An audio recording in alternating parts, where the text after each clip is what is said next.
everyone, welcome back to the dannphan channel. What's up, my extremely kind and understanding comment section? We're back reviewing One Piece live action from Netflix, and we're on episode 5, which is actually one of my favorites, and I think you're in for a treat here. I might go as far to say that this is peak One Piece live action. I know I've been throwing out a lot of 7s and 6s, but this one is up there. We start off the episode by getting a flashback of Garp and young Luffy, and Luffy is trying to build his own pirate ship, and Garp is like, "Fuck you, you shitty kid."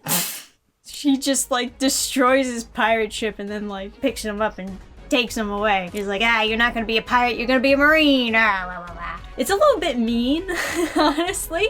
I kind of view Garp as the type of tough love type of guy, but this is a little bit extra tough. And then of course we jump to the present where Garp and the Marines are chasing down Luffy and friends, which is where we left off in the last episode. And the whole time I'm like crossing my fingers, leaning in and thinking to myself, oh please, have Garp pick up and throw a cannonball. Please, please keep that in the live action. I am delighted to report that they did. They kept Garp throwing the cannonballs. He only throws one, but it's the little things that matter. He even like tosses like the coat off of his shoulders before he chucks it. It's awesome. Luffy then gets the idea to do the Gomono balloon and bounce back the cannonball to Garp's ship, which hits their sail and prevents them from chasing the Straw Hats any further. And then they're all like applauding Luffy, like good job. And he notes that that is the first time he's ever done that. I didn't even know I could do that, which is not a trope that I like.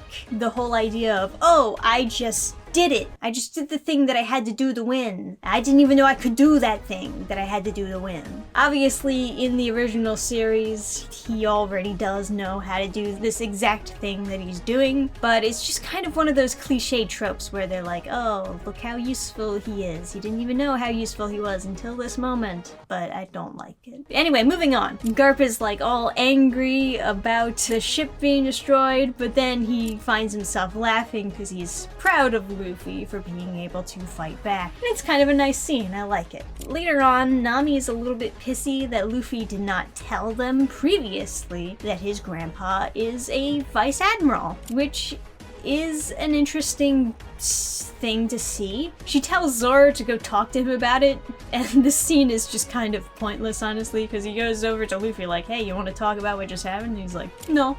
And Zoro's like, good talk. You accomplished nothing with this scene. Anyway, so they're in a fog for a long time, and Luffy is able to get them out of the fog because he smells food up ahead. And yes, it is the Baratier, and I gotta say, they did make this ship look quite nice. I like how the fish head has like the little open deck to eat out on it, and it's quaint. It's a cute in the middle of the ocean restaurant. I can see why sailors would like to drop by this place. As they go into the restaurant to get some food, we see Sanji working in the kitchen, and he makes something off the menu, his own personal dish that he wants to give out there to someone who I assume didn't order it. And then Zeph sees that and he's like, fuck is this? Stick to the menu, buddy. And all of a sudden we're in Ratatouille land. Sanji argues with him that like his talents are being wasted in the kitchen. Zeph gets mad and he tosses the dish to like throw it out, which doesn't really seem super in character to me.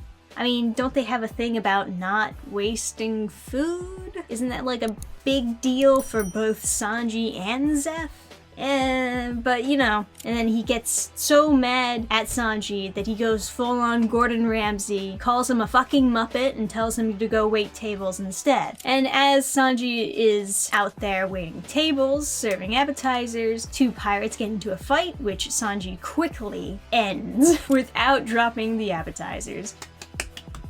Nice. And that is how Luffy and friends are first introduced to Sanji, as he goes to wait their table next, and they order a bunch of food. Meanwhile, Garp is deciding to take the kid gloves off by calling in for some backup to help go retrieve Luffy. A straight up warlord Mihawk. Mihawk is currently, at the time of the call, in the middle of being a total fucking badass. Just like explosions, big slices everywhere, and the actor playing Mihawk gave me like fucking chills. He nailed that role so well, it's fucking weird. It's weird how well he just single-handedly nailed that role, my god. So Mihawk agrees to go catch Luffy. He's also in the middle of fighting Don Krieg, which is kind of nice to see. The costume looks really good. I was honestly worried we never even would get to see this character when he didn't show up earlier, but nice little cameo they threw in there. So at the end of their meal, Luffy gets handed the bill, and of course they don't have any money. So Luffy tries to pay with an IOU,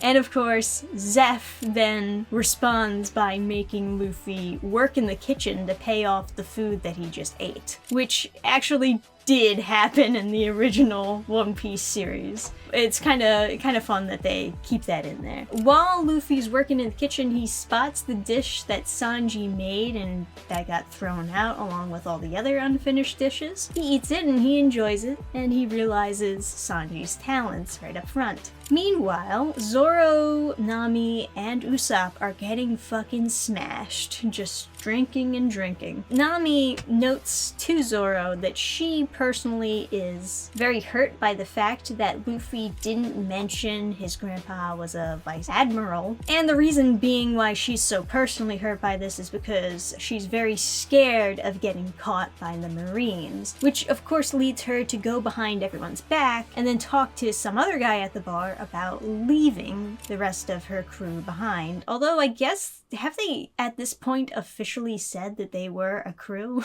I'm still stuck on like the first 2 episodes where they're constantly saying, we're not a crew, over and over again. For this episode, they seem to act like they are an official crew. So don't know where the transition happened there. But yeah, while Luffy's working in the kitchen, he does some bonding with Sanji, learns about his dream to find the All Blue, and they're interrupted by a sailor who was shipwrecked, drifting out at sea, who needs a meal. Sanji feeds him. It's, you know, for the most part, like the original series was. Zoro tries to play a little game with Nami to get her to open up more about her past, and it's kind of a nice scene, although kind of a little bit cliche perhaps. While Sanji and Luffy are bonding, and while Zoro and Nami are bonding, we also get a parallel. Kobe and Garp also bonding. Kobe is kind of concerned learning about the warlords and doesn't really feel like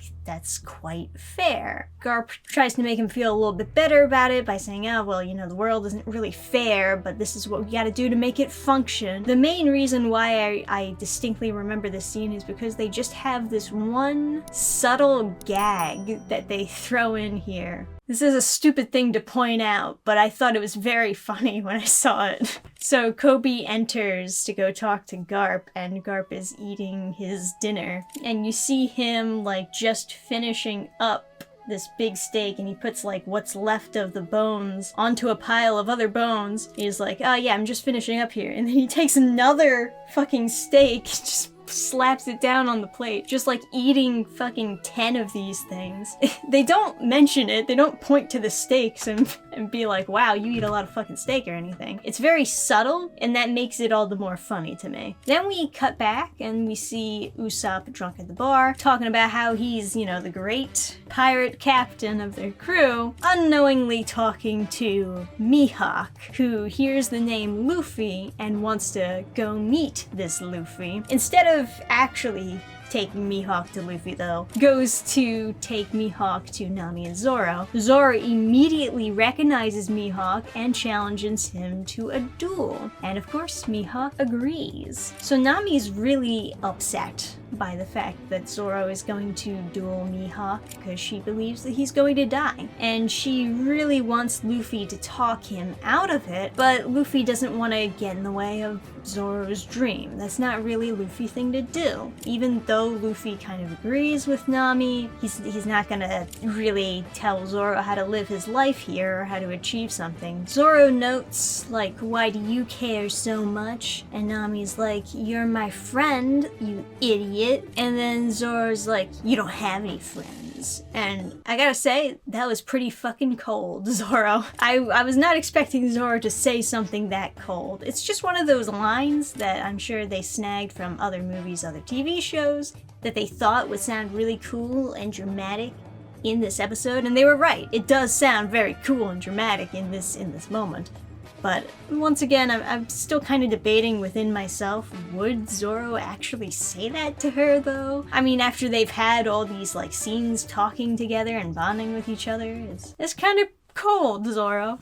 Anyway, so Nami sees that as her opportunity to leave, so she starts packing up. But she doesn't end up actually sailing away. She decides to stay to watch Zoro's fight with Mihawk. I gotta say, Zoro's fight with Mihawk, fucking highlight of this episode. This is like maybe 80% of why I think this episode was peak for me. Because this fight was basically everything that I wanted it to be. It was exciting, it was fucking anime despite being live action. Of course, Zoro loses the fight. I still think that the cut looks a little bit shallow, but it's fine. It's better than the little tiny itty bitty cat scratches Luffy got in the episode before. It looks more brutal. Zoro has that great scene where he's talking with Luffy and he's like, oh, you still want me to be part of your crew? I lost. I'm a shitty swordsman. And Luffy's like, oh no, I of course want you to still be part of the crew. And he's like, then I promise I'll never lose again. Is that alright with you,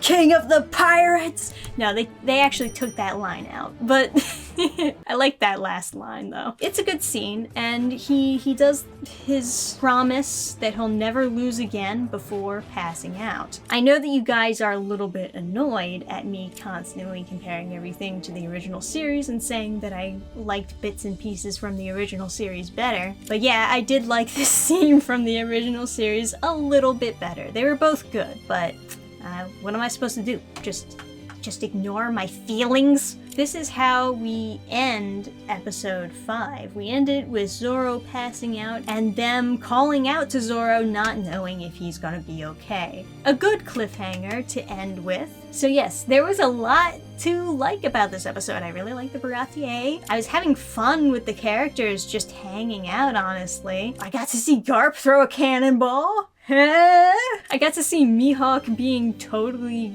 badass throughout his entire time on screen. He's just constantly badass. The actor for Sanji, I didn't really go into it that much because he's, you know, not exactly the main focus of this episode. They're just kind of introducing you to him and getting you warmed up to him at this point. But the actor for Sanji was genuinely very good as well. He was a good pick. A lot of the actors for the main cast in general have just been giving it like 110%, fitting themselves into the role of the character from the original series. Seeing the actor playing Sanji in this episode, it just felt like I was watching Sanji.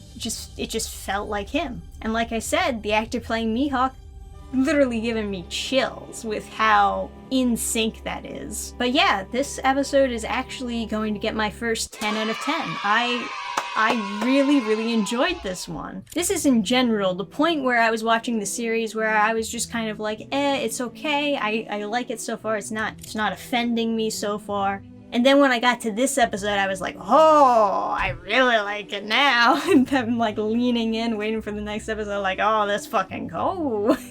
So yeah, when I think people who say that One Piece live action is like amazing, I think the #1 episode that's going to come to people's minds is actually going to be this one, because this one was really good. Even the pacing was like a good improvement from previous episodes. But yeah, that's going to wrap up my review on episode 5 of Netflix's One Piece live action. Give me a like, give me a comment, let me know what you think. of the series so far. Subscribe if you'd like to see more reviews and videos from me. And hey, check out my own comics. I write comics and I draw comics and I do the comic things. Look behind me, it's comic things. Anyway, thank you guys for watching. See you next time. Bye! Program restart. Shutting down all systems.